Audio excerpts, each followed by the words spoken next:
جب بندہ روتا ہے تو اللہ اپنے فرشتوں کو زمین پر بھیج کر کہتا ہے کہ فلاں بندہ فلاں جگہ پر رو رہا ہے،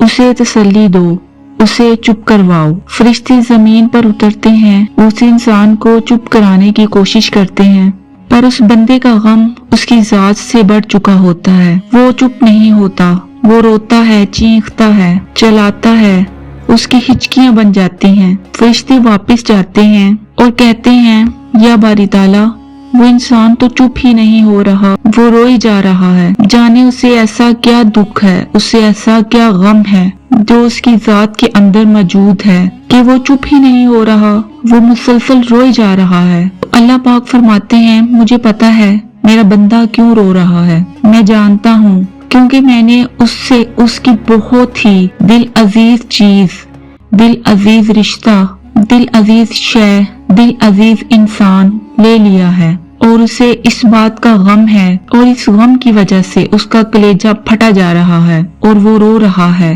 لیکن میں ہی اپنے بندے کے دل میں یہ بات ڈالوں گا کہ اسے اس سے بہتر عطا کروں گا جو اس سے چھن گیا ہے، اور کہہ دو میرے بندے سے کہ اپنے رب کی رحمت سے مایوس نہ ہونا۔ اور اگر آپ بھی رو رہے ہیں کسی انسان کے چلے جانے سے، کسی شے کے چلے جانے سے، کسی رشتے کے ٹوٹ جانے سے، یا کسی مالی ذریعے کے چلے جانے سے، کسی مالی سبب کے چھن جانے پر، کسی بھی چیز کے دور ہو جانے پر اگر آپ پریشان ہیں، غمگین ہیں، افسردہ ہیں، تو پریشان نہ ہوں، کیونکہ اللہ تعالیٰ نے یہ خود فرمایا ہے کہ اپنے رب کی رحمت سے مایوس نہ ہونا۔